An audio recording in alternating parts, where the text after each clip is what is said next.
Welcome to Astrolims friends. How to see disease in any of the horoscope. हम किसी भी जातक के कुंडली में डिजीज को कैसे देख सकते हैं और हम ये कैसे जान सकते हैं कि वो डिजीज कब जातक को परेशान करने वाली है। अगर हम ये जान पाए अच्छे से और उपाय शास्त्र की हेल्प से हम जातक को बहुत हद तक सेव कर सकते हैं। पीड़ा की जो परसेंटेज है विद उपाय शास्त्र हम उसको कम कर सकते हैं। तो अगर आप डिजीज देखना चाहते हैं ज्योतिष के माध्यम से किसी भी कुंडली में, तो आपकी फाउंडेशन बहुत स्ट्रांग होनी चाहिए सबसे पहले। क्योंकि ज्योतिष में बहुत सारी ब्रांचेस हैं। पराशर ज्योतिष है, जैमिनी ज्योतिष है, केपी एस्ट्रोलॉजी है, बहुत सारी नाड़ियां हैं जैसे भृगु नाड़ी है, नंदी नाड़ी है, अगस्त्य नाड़ी है, और ऐसे ना जाने कितने टूल हैं ज्योतिष में जिसके माध्यम से आप किसी भी कुंडली का विश्लेषण आराम से कर सकते हैं और अच्छे से एक्यूरेट लेवल पे कर सकते हैं। लेकिन उन सभी का जो बेस है वो फाउंडेशन है, और फाउंडेशन में सबसे पहले भाव आते हैं, क्योंकि भाव बिल्कुल फिक्स हैं, भाव इधर से उधर नहीं होंगे। हमेशा सभी की कुंडली में फर्स्ट भाव, जो पहला भाव है, वो जातक को ही बताता है उसकी ओवरऑल पर्सनालिटी को, ओवरऑल लाइफ का जो उसका स्पैन होने वाला है वो फर्स्ट हाउस ही बताता है। और ये सबके लिए सेम है, भाव कभी भी मूव नहीं होते। सेकंड नंबर पे राशि आती है। राशियां मूव होती है 2-2 घंटे के अंतराल पे, और सूर्य की स्थिति पे डिपेंड करता है कि कौन सी राशि सूर्य उदय के समय उदय हो रही है। सूर्य उदय के समय सनराइज के टाइम उदय हो रही है, और 2-2 घंटे के अंतराल पे राशियां घूमती रहती है। उसके बाद प्लैनेट्स आते हैं। सभी ग्रहों को कुछ ना कुछ कारक तत्वों से जोड़ा गया है। उसी तरह सभी राशियों को भी काल पुरुष के अंगों से जोड़ा गया है, और भावों को भी काल पुरुष के अंगों से जोड़ा गया है। उसके बाद आते हैं नक्षत्र। नक्षत्र माइन्यूट लेवल पे, बिल्कुल मैक्रो नहीं माइक्रो लेवल पे ये बताते हैं कि जातक को किस पीड़ा का अनुभव होगा किसी पर्टिकुलर आने वाली दशा में। उसके बाद पंचांग। पंचांग बहुत इंपॉर्टेंट है। जब हम एक बहुत लॉन्ग डिस्कशन करते हैं उसके बाद हम उसको कंक्लूड करते हैं शॉर्ट में, तो समराइज करते हैं। समराइज ही आप ज्योतिष के माध्यम से, कुंडली के माध्यम से आप पूरा ब्रह्मांड देख सकते हैं, क्योंकि कुंडली में 360 डिग्री पूरा ब्रह्मांड ही है। उसका एक छोटा है जो हमारे मतलब जो यूनिवर्स में ऊपर आसमान में 360 डिग्री बहुत बड़े रूप में है, उसका छोटा प्रकार हमारे पास कुंडली के माध्यम से हम देख सकते हैं। उसी तरह से पंचांग जो है पूरे ज्योतिष का आप समझिए सिंक्रोनाइजेशन है, उसका कंक्लूजन है। तो पंचांग बहुत इंपॉर्टेंट है कि किसी की भी जातक का जो फाउंडेशन रहने वाला है लाइफ लॉन्ग, चाहे वो उसकी रिलेशनशिप हो, चाहे वो उसका कर्म हो, चाहे वो उसके मतलब ऐसे योग हो जो उसको धनी राजा या सारी सुविधाओं से नवाजे, ऐसा कोई योग हो, या फिर जातक की परेशानियां हो, या उसका हेल्थ का कंसर्न हो, पंचांग उसको बहुत अच्छे से डिफाइन करता है। और ये 2 मिनट के अंतराल में ही आप पंचांग से ये जान पाएंगे कि जातक को लाइफ के किस एरिया में प्रॉब्लम होगी। तो पंचांग में नक्षत्र है। नक्षत्र का जो पार्ट है, पंचांग मतलब 5 अंग, और ये 5 अंग 5 तत्वों से कनेक्टेड है। उसमें नक्षत्र जो है वो डिजीज के लिए देखे जाते हैं। नक्षत्रों का बहुत रोल है डिजीज में, लेकिन नक्षत्र में आपको तब तक जंप नहीं करना चाहिए जब तक आपकी फाउंडेशन भाव राशि और प्लैनेट में अच्छी स्ट्रांग ना हो जाए, आपकी अच्छी पकड़ ना हो जाए, तब तक आपको नक्षत्रों पे जंप नहीं करना चाहिए। क्योंकि नक्षत्र में जब आप जाएंगे फिर नक्षत्र ही नहीं, एक नक्षत्र 13.20 का स्पैन है। उसके बाद फिर उनको फर्दर 4 पदा में डिवाइड किया गया है, तो फिर वो और माइन्यूट लेवल पे ले जाता है। बहुत बार कंफ्यूजन की स्थिति पैदा हो जाती है। तो जब भी आपकी अच्छी पकड़ हो जाए भाव राशि और प्लैनेट पे, तो फिर आप नक्षत्र में जा सकते हैं, बट डिजीज के लिए नक्षत्रास are very important to check कि क्या प्रॉब्लम होने वाली है। ये सब जब आपने, ये फाउंडेशन ऑफ एस्ट्रोलॉजी का पार्ट है, ये जब आपने देख लिया तो अब कुंडली में आपको क्या देखना है। हम सबको पता है कुंडली में जो ये 6th हाउस है, 6th हाउस जो है सबसे पहले ये रोग ऋण और शत्रु का भाव है। जैसे मैंने यहाँ पे लिखा है सेकंड में भाव, तो काल पुरुष की कुंडली में छठा भाव बीमारी का भाव है। और इसके जो कारक प्लैनेट हैं छठे घर के, सैटर्न है जो डिजीज के कारक बताए गए हैं। उसके बाद मंगल है जो फाइटिंग का बताया गया है, लड़ाई झगड़े का भी होता है ना ये, रोग ऋण शत्रु।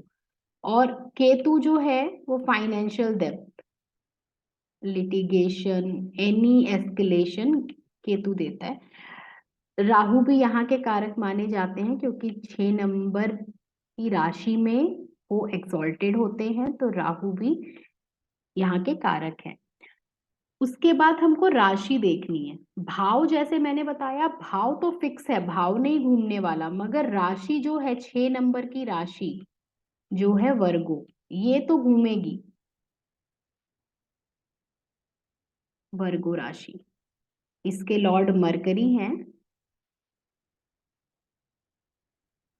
और ये मेजर तौर पर डिजीज के लिए हमको देखना होता है। मरकरी इसके लॉर्ड है, त्रिदोष को बताते हैं। तो वर्गो राशि कुंडली में कहीं पे भी पड़ी होगी, आपको वहां से, मतलब वर्गो राशि जिस भाव में पड़ी होगी वो भाव काल पुरुष की कुंडली का जो भी भाव बनेगा आपको वहां दिक्कत आएगी। जैसे मान लीजिए धनु लगन की कुंडली है, यहाँ पे 6 नंबर की राशि पड़ेगी। ऐसे व्यक्ति को मैंने लगभग लगभग 500 चार्ट्स देखे होंगे जिसमें मैंने ये नोटिस किया है, 500 चार्ट्स में, कि यहाँ पे पैरों में दिक्कत रहती है, लेग्स में। और एक चीज और, ये डिजीज का पार्ट नहीं है मगर इनके प्रोफेशन में भी प्रॉब्लम रहती है हमेशा। इनका प्रोफेशन का कुछ ना कुछ लगा रहता है। बहुत सारे लोग क्विट कर देते हैं, कुछ अपना काम कर लेते हैं, लेकिन फिर भी कुछ ना कुछ प्रॉब्लम उनको रहती है। तो 6 नंबर की राशि मतलब वर्गो जहां पे भी होगी वहां से संबंधित हेल्थ का इशू जरूर आता है, कोई ना कोई चैलेंज जरूर रहता ही रहता है। ये बहुत ही प्रोमिनेंट है राशि। उसके अलावा छठे घर में, जैसे मैंने पहले आपको भाव बताया, अभी मैंने आपको राशि बताई, मैं एक एक करके चल रही हूँ। अभी मैं प्लैनेट के बारे में बता रही हूँ। तो 6th हाउस में जो भी प्लैनेट बैठेगा और अगर वो प्लैनेट अकेला है, अलोन है, तो वो अपने कारक तत्वों का रिजल्ट देगा डिजीज के रूप में, कोई भी ग्रह हो। और अगर उस ग्रह के ऊपर अगर किसी मेलेफिक का एस्पेक्ट आ जाता है और वो मेलेफिक जिस कारक तत्वों से कनेक्टेड है उसका इम्पैक्ट आने पर वो ग्रह के ऑर्गन में उस तरह के सिम्टम्स देखने को मिलेंगे जो ग्रह इसको देख रहा है। जैसे मान लीजिए जुपिटर है,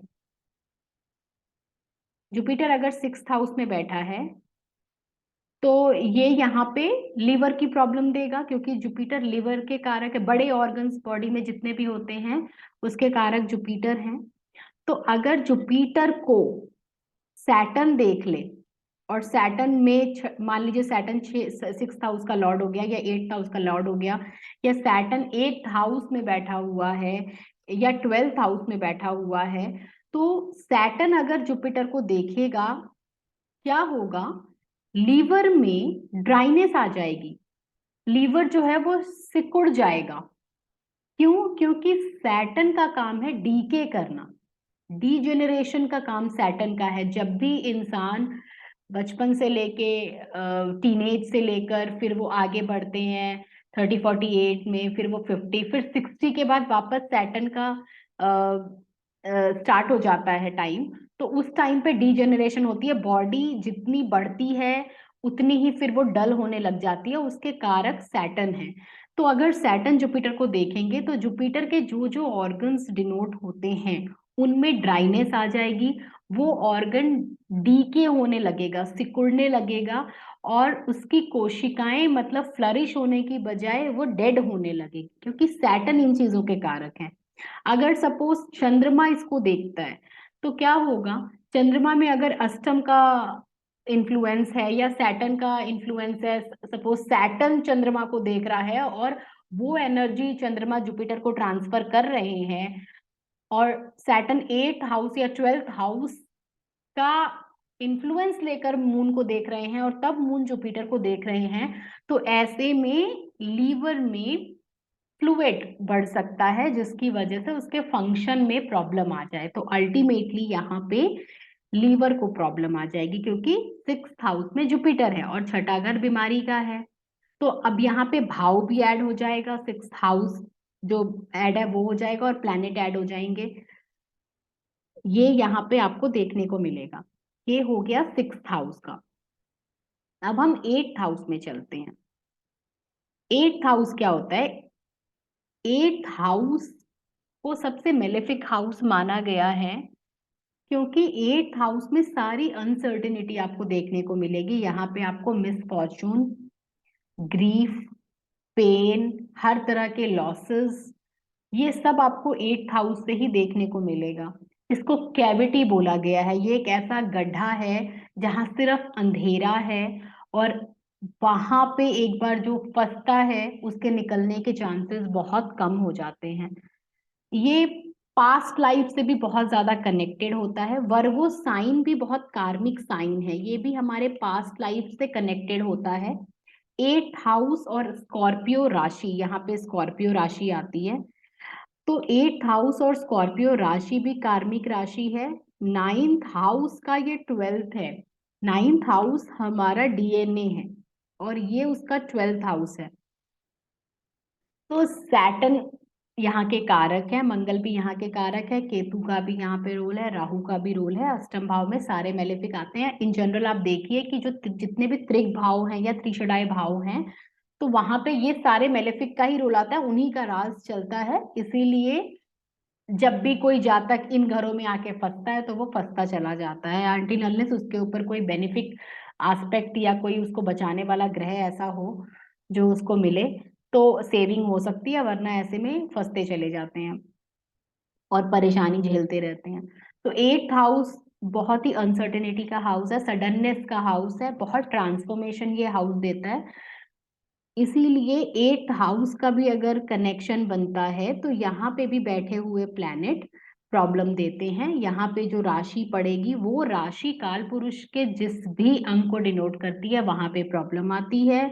वहां पे भी वो जो बॉडी का पार्ट होगा वो उतना अच्छा फंक्शन नहीं करेगा, जस्ट बिकॉज वो कैविटी के हाउस में चला गया, अंधेरे में चला गया। यहाँ पे उसको कुछ भी ब्रीदिंग का प्रॉब्लम, मतलब यहाँ पे वो ऑर्गन ब्रीद नहीं कर पाएगा, चाहे वो कोई सा भी ऑर्गन हो, तो उसको प्रॉब्लम आएगी। जैसे यहाँ पे अगर टॉरस पड़ती है तो टॉरस फेस की राशि है, फेस उसमें आता है, हमारा टेस्ट बर्ड आता है, माउथ उसमें आता है, ईएनटी का भी उससे कनेक्शन बनता है। तो ऐसे को हो सकता है, उसमें देखना पड़ेगा कि कौन कौन से प्लैनेट का इफेक्ट आ रहा है, उसके अकॉर्डिंगली उस राशि मतलब फेस पे कुछ ना कुछ तो प्रॉब्लम आएगी। लेकिन वो प्रॉब्लम किससे कनेक्टेड होगी, ये इस घर को और इसके लॉर्ड को देखने वाला ग्रह बताएगा। ये हो गया। अब 12th हाउस आ गया। 12th हाउस में यहाँ पे पाइसेस राशि आती है। इसके भी कारक सैटर्न है, मंगल है, राहु है, जुपिटर है, ये सारे इसके कारक हैं। और यहाँ पे ये 12th हाउस है तो ये लगन का 12th है, मतलब लगन का व्यय स्थान है। कहा जाता है यहाँ पे मोक्ष अ, का रास्ता है यहाँ पे, क्योंकि ये गंडांत भी बनाते हैं। ये it's a area of ending. यहाँ से जातक शुरू करता है अपनी लाइफ, यहाँ जाता है, मतलब आता है इस दुनिया में, उसके बाद फैमिली से कनेक्ट होता है, फिर उसकी हॉबीज डेवलप होती है, उसके घर का सुख, उसकी स्टडी, यहाँ पे उसकी क्रिएटिविटी, यहाँ उसकी जॉब, यहाँ मैरिज, और यहाँ के बाद फिर सिर्फ और सिर्फ कर्मों के आधार पे ये वाली जर्नी है वो कैसे तय करता है, वो जातक डिसाइड करता है, और यहाँ पे उसको फिर यहाँ से छोड़कर जाना पड़ता है, ये उसका एक सर्कल कंप्लीट करता है। तो 12th हाउस जो है वो लगन का व्यय स्थान होने से ये भी डिजीज को ही बताता है। अब हमने ये सारी चीजें तो देख ली, अब हमें क्या देखना है, हम भावत भावम का कॉन्सेप्ट भी ज्योतिष में लेते हैं। तो छठे से छठा मतलब 11वां, ये सबसे ज्यादा मेलेफिक हाउस है। ये इसको ये भी बोला गया है डंडो दंड हरा, और ये हाउस जो है ये हरने वाला है इंसान को, मतलब खत्म कर देता है। This is so malefic. जितना ये शरीर के लिए मेलेफिक है उतना ये पैसे के लिए बेनिफिक है, यहाँ से गेन्स बहुत मिलते हैं, बट हेल्थ के लिए ये प्रॉब्लम देता है। उसके बाद और ये देखिए 8th से 8 जो है थर्ड हाउस, तो थर्ड हाउस का भी सेम है कॉन्सेप्ट। ये यहाँ से भी डिजीजेस आती हैं, यहाँ से भी परेशानियां आती हैं। और 12th भवत भावम का कॉन्सेप्ट, जैसे मैंने बताया 11th बहुत खतरनाक है। ये खतरनाक क्यों होता है, एक तो 12th खतरनाक है, और 12th का 12th है ये, तो ये बहुत ज्यादा खतरनाक हो जाता है 11th हाउस। जब भी 11th हाउस की दशा चले हमें यहाँ पे बहुत सावधानी बरतनी चाहिए। तो ये हो गया भाव से, राशि से और प्लैनेट से। अब इसके अलावा और क्या चीजें देखने को मिलती हैं, हम कैसे जान सकते हैं कि किसी को भी हेल्थ का इशू होगा या नहीं। कभी भी 6th हाउस का लॉर्ड 1st हाउस में बैठ जाए, 1st हाउस का लॉर्ड 6th में बैठ जाए, ये बताता है कि डिजीज रहेगी। उसके बाद अगर 8th हाउस का लॉर्ड या सैटर्न अगर 8th हाउस 1st हाउस में चले जाते हैं, जो नेचुरल कारक है काल पुरुष कुंडली के 1st हाउस में, तो ये बताता है कि लास्ट लाइफ में अगर आपका ऐसा स्पैन रहा हो, सपोज एक ऐसी दशा चली हो जो बीमारी को बता रही है, जैसे जुपिटर की 16 ईयर की दशा है और अगर जुपिटर बीमारी दे रहे हैं, तो ऐसे व्यक्ति की वो पूरी दशा फिनिश ना हुई हो और उसका जीवन काल समाप्त हो गया हो, तो उसका जो पार्ट रह जाता है वो मतलब डिजीज को झेलने का, और वो कंप्लीट नहीं होने की वजह से जब यहाँ पे जन्म होता है तो सैटर्न 1st हाउस में मिलते हैं बहुत बार, या फिर 8th हाउस का लॉर्ड 1st हाउस में मिलता है। वो ये बताता है कि जो पिछले टाइम में आपका काल आप मतलब आपको जल्दी ले गया और आपने वो पूरा अपना ड्यूरेशन पूरा नहीं किया, तो आपको फिर उसका इफेक्ट इस लाइफ में देखने को मिलेगा। तो ऐसे कुछ ना कुछ जातक को बचपन से कुछ चीजें होती है, वो डिपेंड करती है कि वो कितनी स्ट्रांग रहेगी, अदर चीजों को भी देखना पड़ता है। बट ये इसको कंफर्म तो करता है कि कुछ ना कुछ पास्ट लाइफ का जो इनकम्प्लीट रह गया है रिलेटेड टू हेल्थ, वो इस लाइफ में आपको मतलब देखना पड़ेगा। उसी तरह से अगर लगन लॉर्ड 12th में चला जाता है तो वो यही बताता है कि पास्ट लाइफ में आपने अपने आप को लेकर जो भी केयरलेसनेस दिखाई है, जब आपको सब कुछ अच्छा मिला, तो उस टाइम पे जब आपने ध्यान नहीं दिया, तो इस टाइम आपको हेल्थ का ही इशू बहुत ज्यादा रहेगा और किसी ना किसी कारणवश आपको हेल्थ में बहुत ज्यादा ध्यान देने की जरूरत है। तो इन सब चीजों में सैटर्न का बहुत बड़ा रोल है, बिकॉज सैटर्न नेचुरल डिजीज कारक है, और सैटर्न का त्रिशदाय भाव और त्रिक हाउसेस से बहुत ज्यादा कनेक्शन है। छठे घर में भी सैटर्न कारक हैं, 8th हाउस में भी सैटर्न कारक हैं, और 12th हाउस के भी सैटर्न कारक हैं। तो इसीलिए सैटर्न का बहुत रोल है। अगर हम ये देखें, अगर हम देखते हैं कि अगर लियो लगन की कुंडली हो जाए या वर्गो लगन की कुंडली हो जाए,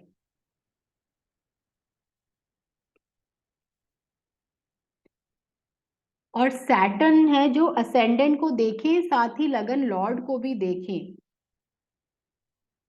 तो ऐसे व्यक्ति को, क्योंकि अगर लियो लगन की कुंडली है तो सैटर्न यहाँ के 7th हाउस के हो जाएंगे लॉर्ड और 6th हाउस के लॉर्ड हो जाएंगे। यहाँ पे 10th राशि आएगी, यहाँ पे 11th राशि आएगी कुंभ। और अगर वर्गो लगन की कुंडली है तो सैटर्न की मूल त्रिकोण राशि छठे घर में ही आ जाएगी। तो फिर अगर जब सैटर्न, एक तो सैटर्न वैसे ही नेचुरली डिजीज कार का है, ऊपर से अगर उनको हाउस की भी ऑनरशिप मिल जाती है तो वो प्रबल तौर मतलब प्रबल रूप से काम करते हैं। अगर उसी तरह से अगर सैटर्न ये हाउस मारक है, सैटर्न ऑटोमेटिकली इसके मतलब कारका हैं, और अगर सैटर्न यहाँ बैठ जाए या यहाँ के लॉर्ड हो जाए तो वो डबल मार का प्रूफ होते हैं, मतलब खतरनाक से और पावर उनकी बढ़ जाती है। उसी तरह से अगर सैटर्न यहाँ पे लगन को और लगन लॉर्ड को देखें, एक तो लगन को देख लें या फिर लगन लॉर्ड मतलब मरकरी और सूर्य को देखें, तो यहाँ पे लॉन्ग लास्टिंग डिजीज मिलती है। और ये देखना पड़ता है कि क्या ये डिजीज मतलब स्टार्टिंग से है या दशा पे ऑपरेट हो रही है। अगर इनको दशा ही शुरू में मिल जाती है, जिस जो भी ग्रह इनसे कनेक्टेड हो रहे हैं, तो ये शुरू में ही अपना रिजल्ट दे देंगे, लेकिन slowly slowly, because Saturn slowness के कारक है, तो वो slowly slowly slowly long acute disease को क्रिएट करते हैं। इसीलिए हमें ये जरूर देखना चाहिए कि क्या अ, हमें दशा कौन सी मिल रही है। कई बार दशा ही अच्छी चालू नहीं होने की वजह से भी प्रॉब्लम आती है। बहुत बार मैंने चार्ट में देखा है, कुछ चार्ट में जिनकी दशा 8th हाउस की है और 8th हाउस मेलेफिक है, 8th हाउस का लॉर्ड मेलेफिक है, मतलब मेलेफिक प्रभाव में है, तो मतलब जन्म होने के तुरंत बाद ही ऐसे जातक को हॉस्पिटल में एडमिट रहना पड़ता है, कुछ ना कुछ उनको क्रिटिकल कंडीशन से गुजरना पड़ता है। इसलिए डिजीज के लिए बहुत जरूरी है कि बहुत अच्छे से चार्ट का एनालिसिस किया जाए। नक्षत्रों को जब आप ये सारी चीजें देख लेंगे तो फिर आप नक्षत्र से देख सकते हैं कि कौन से पर्टिकुलर ऑर्गन में किस तरह की प्रॉब्लम आने के चांसेस हैं। जब आप ये मतलब देख पाएंगे अच्छे से तो आप इसका क्योर भी कर पाएंगे और आप बहुत हद तक किसी भी जातक को सेव कर सकते हैं, उसको पीड़ा से बचा सकते हैं, उसके प्रभाव को बहुत हद तक कम कर सकते हैं। इसीलिए कभी भी आप किसी भी कुंडली का एनालिसिस करें तो उनके जो भी कंसर्न हो वो आप जरूर बताएं, बट उनकी हेल्थ के लिए भी आप एक बार जरूर देख लें कि अगर ऐसी कोई दशा ऑपरेट होने वाली है जहां पे उनका कुछ भी डिजीज जो है संबंधित इनिशिएट होने वाली है, तो आप उनको इमीडिएट इस चीज के बारे में बता दें ताकि पहले ही इसका समाधान हो सके। क्योंकि एक बार कई बार इनिशिएशन होने के बाद बहुत बार अगर दशा लंबी होती है तो आप बहुत भी कोशिश करेंगे, अगर वो स्टार्ट हो गया है तो उसको रोकना थोड़ा मुश्किल हो जाता है, टाइम टेकिंग हो जाता है। आई होप कि आपको इसमें काफी कुछ सीखने को मिला होगा, समझने को मिला होगा। मैं जल्दी कुछ और आपके लिए लेके आऊंगी। आज के लिए इतना ही। Thank you.